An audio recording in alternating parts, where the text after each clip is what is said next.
your comments and the ones that Pablo left a few days ago. And there's a few highlighted paragraphs and words that I would like to go over and get ready. So let me see if I can share my screen with you guys.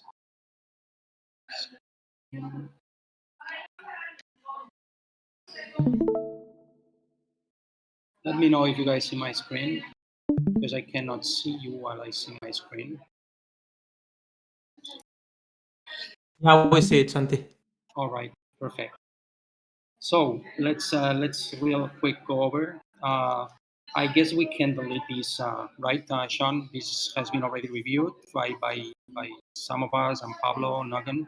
So I guess we can get rid of this sentence here. Then, as we scroll down, the bonding curve drawing and dashboard. I have to check with the guys from Params to see if they have one, and we will add it. Yeah, this is ready, Santi. Like the param dashboard, it's looking pretty. Like at least to take the image, you can do it. I know the Params dashboard. I've checked it, but I was wondering if there is a curve. You know. You mean a final one?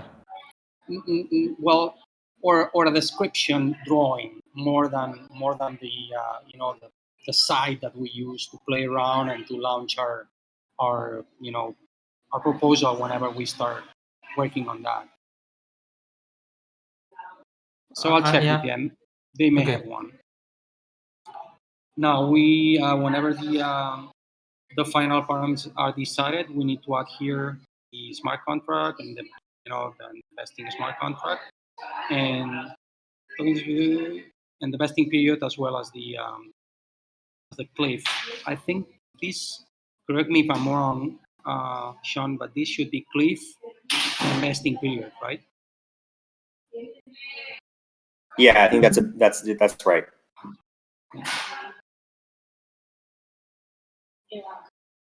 And so we refer to it as token freeze and token thaw, but should we just stick with the cliff and no? Let's use the same language so we're consistent.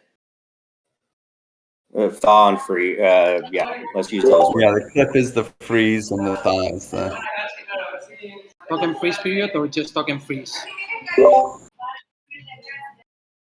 I think period's fine. I don't know.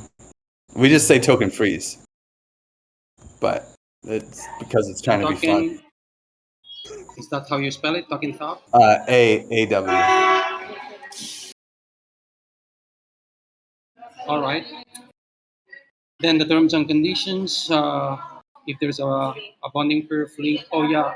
Griff, do you know if you guys from Params, you have a drawing of the bonding curve that we could add here?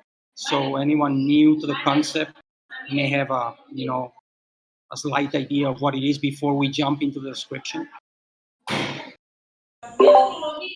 I mean, we have some interesting drawings, but it's not a curve. There's like these boxes, there's like there's this augmented bonding curve blog post that we wrote 2 years ago that has like a lucid chart diagram with like boxes. So it's like, here's all the flows of the bonding curve. And it only shows the exit tribute. It doesn't have an entry tribute, but other than that, I think it's consistent. Okay, well, if you can just send me that, I'll just start it here. Let's keep going down.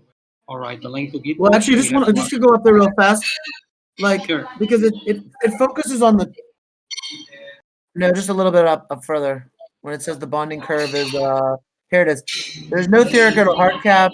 Rather, there's a practical limit determined by the market. A linear growth corresponds to exponential growth in tokens. But don't you want to say it on the other side, on the sell side? Because that's just on the growth side. That's how it expands as it goes up the bonding curve. But as it goes down the bonding curve, the opposite happens, right? The inverse. That's why I want to add that diagram. That's why I want to add that diagram, because, and we may need to wait until we finally vote for the bonding curve parameters. Then we will have a real diagram. And that's, just sort of say it goes up and down according to the curve, sort of. Right. Right. Yeah, I guess what we wanted to mention here was that there's an asymptotic, top. It doesn't keep growing exponentially. No, it can go down, right? Okay, let's just add here.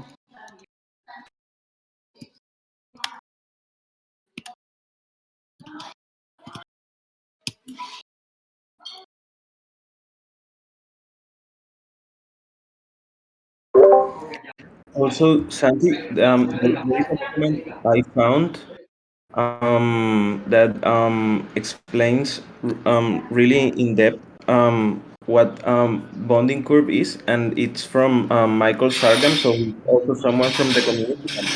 Yeah, I will paste the link. That's great, Juan Carlos. But what I want to, since this is our bonding curve, I want to show our diagram, not a generic diagram. And we won't have that. We won't have that until we choose the parameters. Once we choose the parameters, the bonding curve will be defined because we need it to mint and burn the tokens. So whenever it's defined, we'll just add the drawing there, and everyone just taking a look at the drawing, they will be able to see, where's the top asymptotic, where's the initial price, and all that. Okay. Yeah. All right. I would even suggest you might even want to put a bit of those parameters in, like, Mm-hmm. Yeah, those not just the diagram, but the actual math a little bit, maybe, so that it's absolutely clear. It moves along this path. Yeah, the math can be included here on the smart contract. I think there is another place where the parameters are. Let me check. Yeah, may not. We may just start here, and all right. Now, terms and conditions. The link to the bonding curve, the link to TEbook, whenever we have it. Let's jump real quick to the highlighted paragraphs. And Real quick, Santi, before we go, can we scroll up to the bottom of part 1 there? I just wanted to point out this last paragraph. It's right there. It's U.S. residents or those domiciled in the U.S. are prohibited from using the site. Further, residents or domiciliaries of any country embargoed or restricted by Switzerland can't use the site.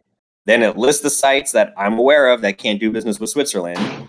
But this was from our last call, and just making sure U.S. residents know they can't participate in it. And it's repeated later too. So this was one of the main things that came out of our last call, was making sure. Do you think we should highlight it?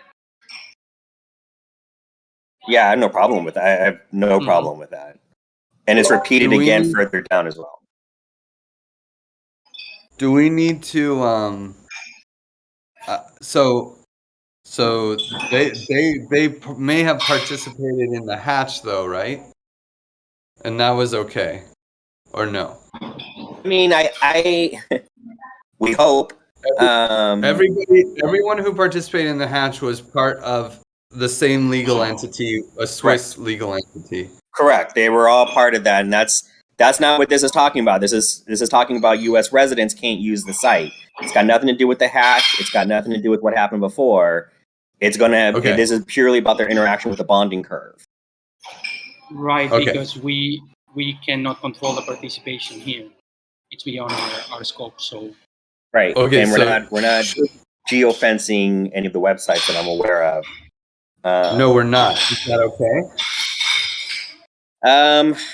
So some do, some don't. I mean, Bancor doesn't geofence, as far as I'm aware. 1inch just started geofencing. Really? Yeah. And so if you're a U.S. resident and you try to use 1inch now, it's not the same experience. So it's things people can consider, but we have examples of big players doing kind of both things. And Bancor and 1inch are two of the best outside funded entities in this space. So they're getting pretty serious legal advice in both directions here, where some are saying, look, the terms and conditions are sufficient. There's no need to geofence, and then 1inches got basically told do it, geofence. So it's once you start geofencing, you have to do it everywhere. You know what I mean? Like you really have to make sure no one. Someone can create a new UI that links to the smart contract and doesn't geofence, and you can still do. You know what I mean? Like we saw that happen with Uniswap when they started pulling off some of the synthetic assets. They did that through their UI, right? They didn't change the smart contract, and other interfaces started popping up that let people still trade the synthetics. And that's where the IP stuff comes up. This all kind of ends up dovetailing in a way. But this is why some of that IP stuff is in the literature, so that we at least are protected enough to say, hey, look, in the event we do geofence later, and I think there's a paragraph further down where we at least suggest we can do that, we'll be able to go after any actor that tries to get around that and looks like a UI that is token engineering, that is basically trying to get around what we're trying to do. So I don't think we have to do it, Griff. We should probably think about it. But I don't think we have to do it. I don't think there's a rule that we have to do it. But we should reserve the right to do it. We really don't have the resources to pull it off. I think we should reserve the right to do it, Griff. I don't think we have to do it.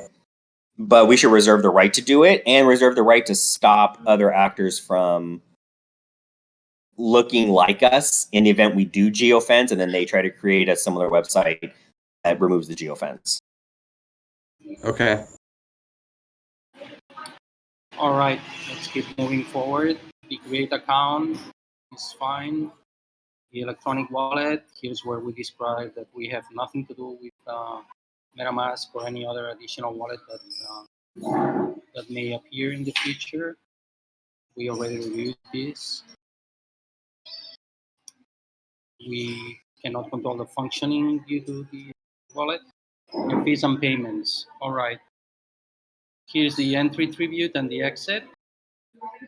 Should we just get rid of the highlight here? It's already. I think so, and I described it above in that section, so I think we can remove the highlight.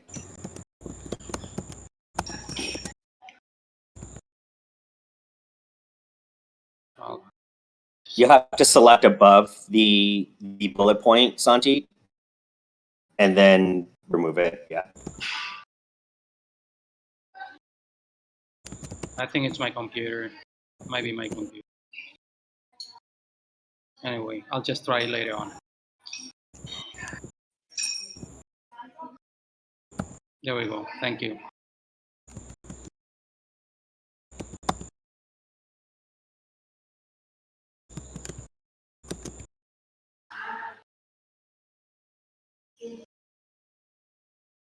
Now that should all be removed. No, I don't know why it's not. There it is. No.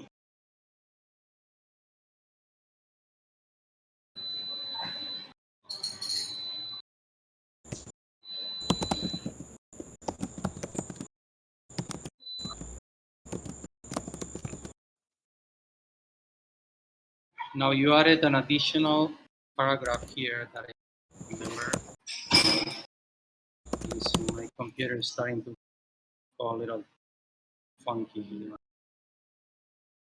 I don't know what's wrong with this document, but every time I open it up, it just takes forever to move. It blocks my computer.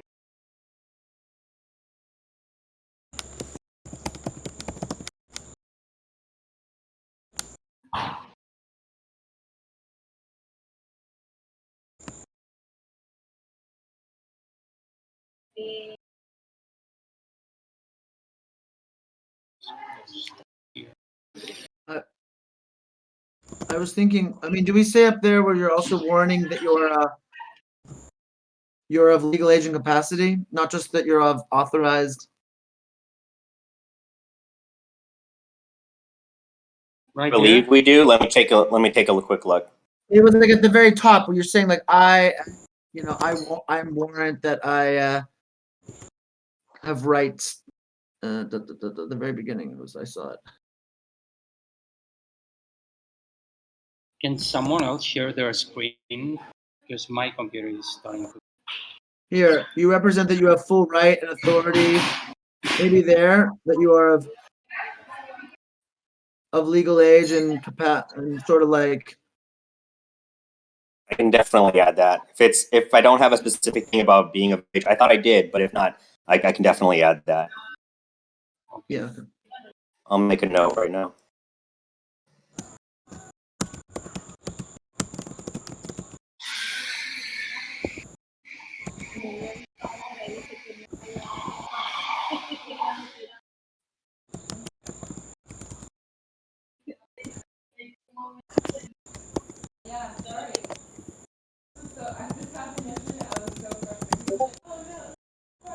And Santi, if you're having trouble, I should be able to share my screen. Okay, yeah, much better.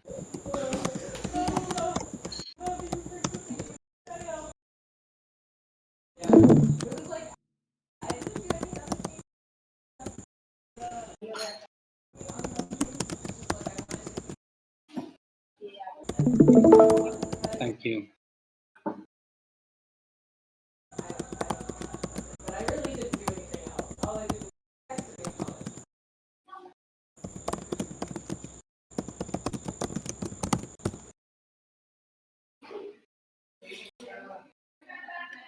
All right, I'll start scrolling down here and see our next. Yeah, right there. Yep. So I highlighted this. I get the tension because it's open source. And I said, please don't reverse engineer, decompile, disassemble, decipher, otherwise attempt to derive the source code. And I get it. It's open source and people can fork it. And so what I try to do here is, if you look at the last line of what's highlighted in part 3, it's that in all other respects, TEC is open source and a deliberate fork is not considered a malicious activity infringing on TEC's intellectual property. So the idea here is I'm just trying to protect us against a situation where someone copies us, looks like us, and tries to defraud people thinking they're interacting with us. If it's just creating a new fork that's, hey, TEC is awesome, I want to make it better, and TEC is not listening to me, so I'm going to fork it and do my own thing. Good, go ahead. God be with you, and I hope it works out. So I think that should work for everyone, because I say forking is okay. Just don't look like us. Like don't create a situation where your stuff looks so much like us that people get confused. Maybe you just want to add like improperly before derive. I sure can. Just to, because I see your point. I see what you're trying to thread. I mean, I was going to say without authorization, because even Creative Commons is somewhat cited, but it's not authorized really. It's yeah, just improperly, I guess, would make more sense.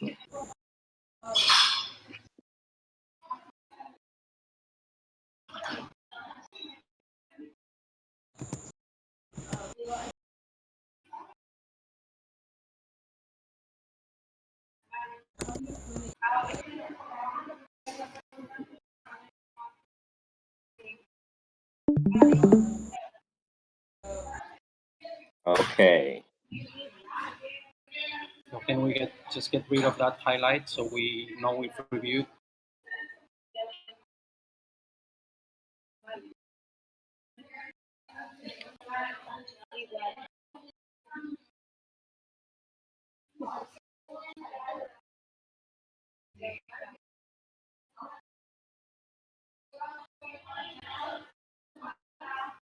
All right. So unfair or abusive transacting, nothing there. That's just about exploits. This is a repeat of what was above, guys. This is just once again reiterating, you can't use it if you're in the US, and here are the countries that even Switzerland doesn't let people work with. So That's just a repeat of what happened earlier. So I'm going to take the highlight off.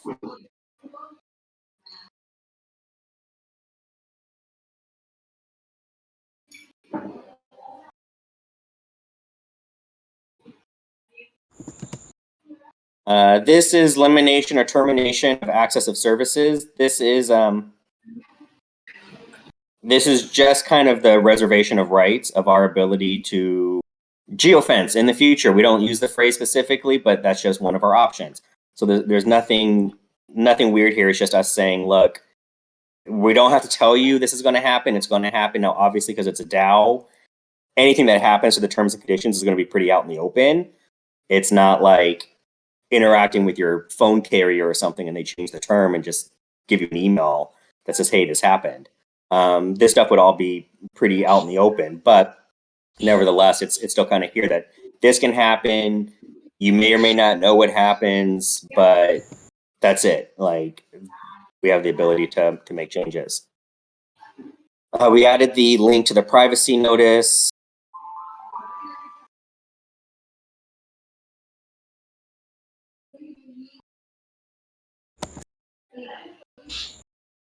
This is this last highlighted, I highlighted last night, just because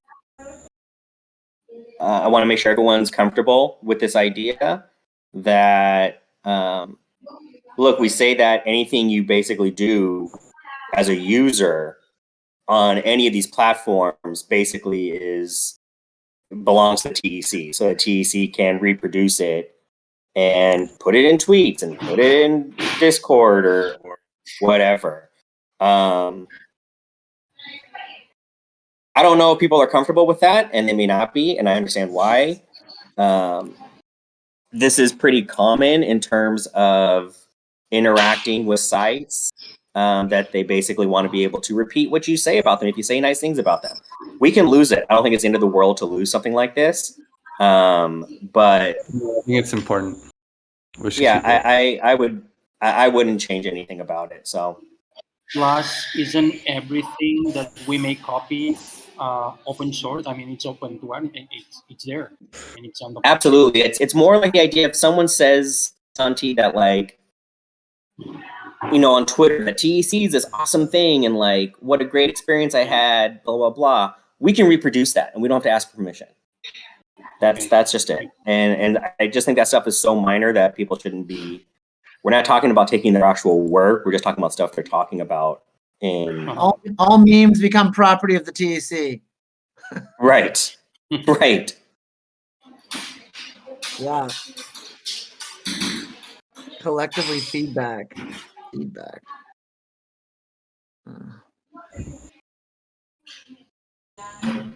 Yeah, this is us talking, this is third-party content.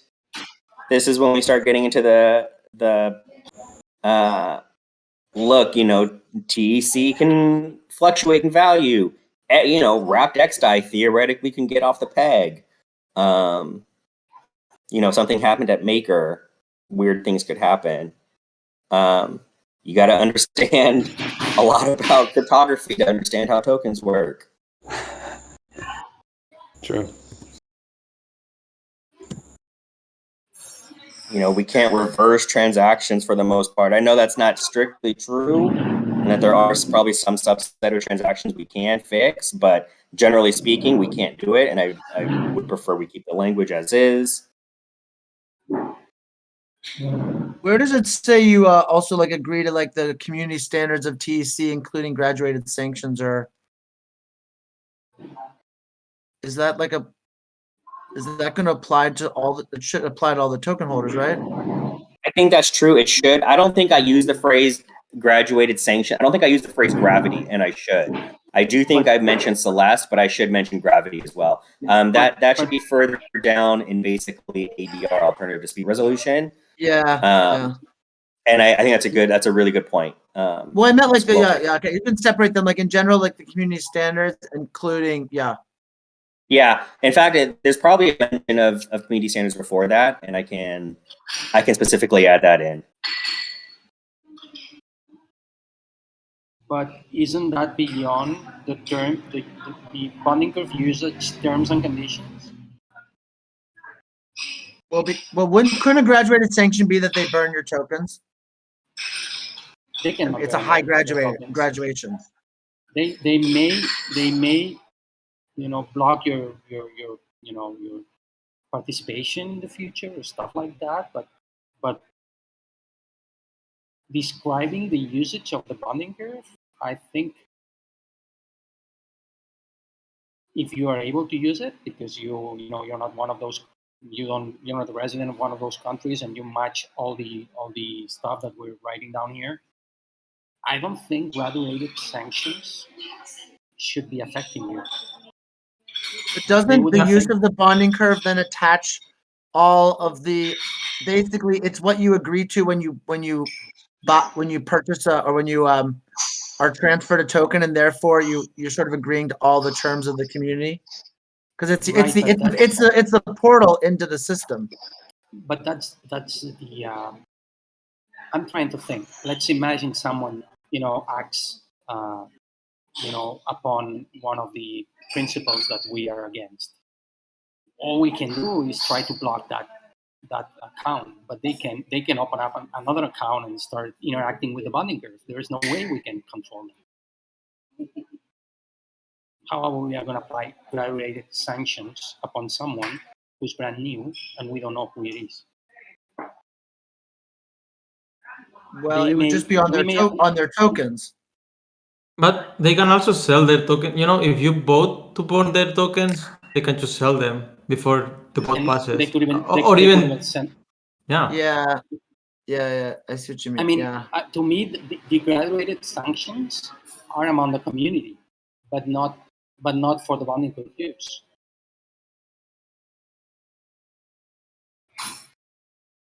But I don't know if we have to add something. Yeah. I was thinking about a way to make it. You would apply it to the token holders. I see your point. I mean, you may be a criminal, but how the hell are you? If you're a bank, how the hell are you gonna avoid a criminal who's going to a teller machine and get money out of it? There's no way. Yeah, well, it's an account-based system. You have KYC, but they'll get closer to that ability than we will for sure.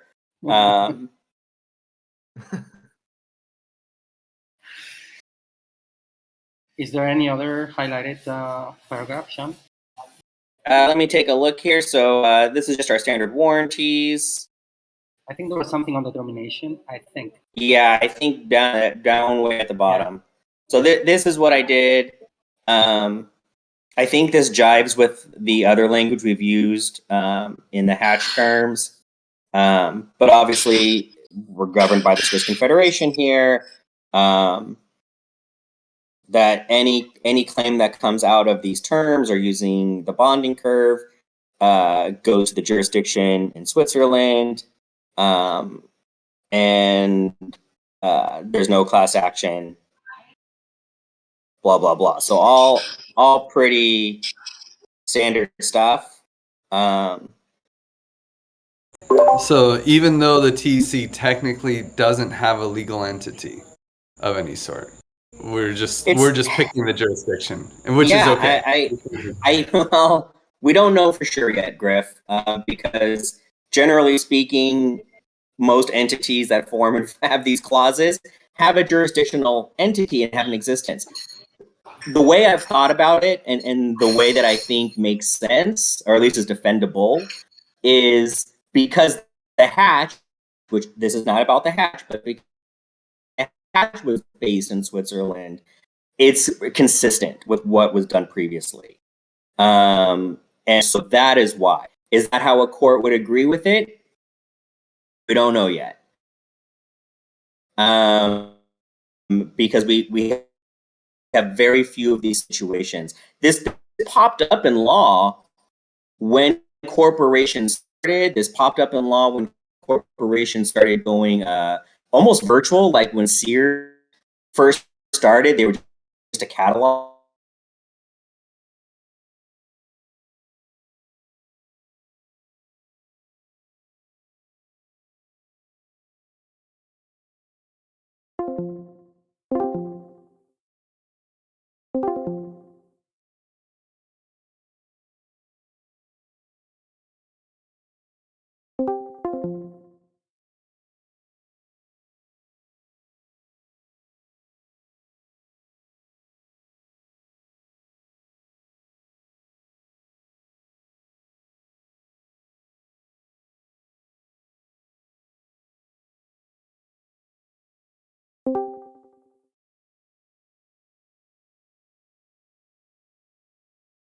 So they don't bring it somewhere else, but it can be under the, you know what I'm saying? That's Yeah.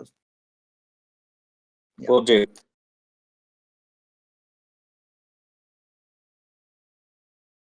And guys, that may be it. That was the last. I'm going to go ahead and take the highlight off, but keep the comment.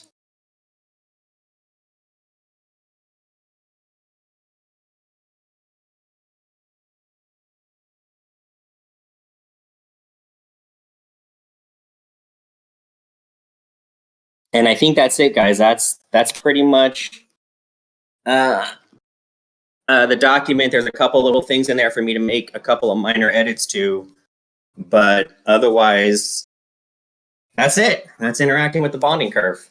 Yeah, all we need is the params once we choose them, and maybe adding a graph of the curve once those params are defined. So, Yep. everyone has a clear picture of the bonding curve, and that's about it.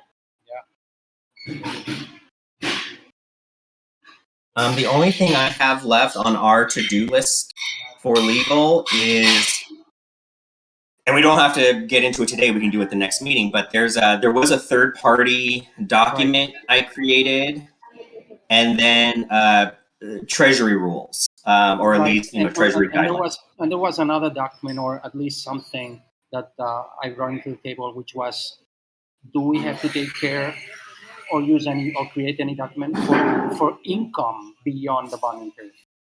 Yeah. So those are definitely things we can have on our plate for the next meeting in 2 weeks, and then obviously this stuff we know once the params are chosen. Griff, when are the params finalized? I know we're kind of. I would say a month. Yeah, that sounds. We should start the param parties. I mean, there's a param party today if you want to come, but it's more of like a beta test. I'd say the param parties will start in earnest. Like, oh, you submitted parameters, and they will be voted on next Thursday. And I think we're going to try to say that there's 2 weeks of like parameterization, and that's the deadline.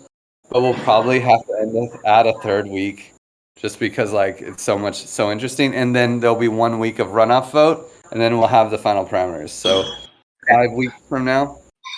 That's good, because that means basically not the next meeting legal has, but the one following it. In 2 meetings from now, we may actually have the params chosen, which is good, because then we can go in and almost contemporaneously be able to fill in anything that's left. So that's good. Great. Yep. How long are we going to let people both create proposals on both? With 2 weeks? We're going to try for 2 weeks with the expectation that we might have to extend it. Okay.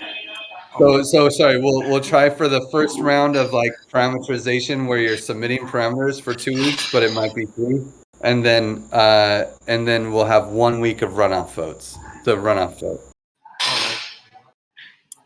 Okay, sounds great. We'll have time to review it, implement those parameters that are chosen, add the curve, and we're ready to go. Okay. So for next meeting, would you just we can just bring into the table whatever you think we can start discussing for the income beyond the bonding curve, the content, the treasury, and the content, and the third party content that someone may bring, and how. Yeah, we'll talk before the agenda and make sure we got everything on there. And then I'll make those changes in the document that we just talked about now, and I'll probably see people at params parties. All right. Anything else anyone wants to bring onto the table? I made a bunch of I just added augmented everywhere. I know. I'm gonna take care of that once I can get to the document with no issues. I'll just validate those. And, nice. Yeah. And other than that, it looks fantastic. It looks really, really awesome. I'm so excited. I'm excited to use this for this one and all future comments. So thank you guys so much for this work. All right. I think we can leave it here if there is no other request from anyone else here. No? All right. Great. Thank you all for coming. Thanks for showing up, Decentralized. Nice seeing you again after a while. It's good to re-engage. Good to see you all. Yeah, and I think we definitely should get in touch with. Oh yeah, Griff. Now that you're here, what was the name of the DAO? Lex DAO. Lex DAO. Do you recall if any of those guys if Marina or Anya were involved with Lex DAO? Because probably, I'm sure that they at least hung out a little bit. Okay. I'll just get in touch with Marina and ask her, because it might be interesting to have some interaction with these guys and see what they're doing, how they're approaching it, and see, just get in touch and see their approach, and maybe we can help each other in the future. All right. Thanks you all for coming, and we'll see you in a couple of weeks. See you. Thank you. Bye, Thank you guys. Thanks. Bye.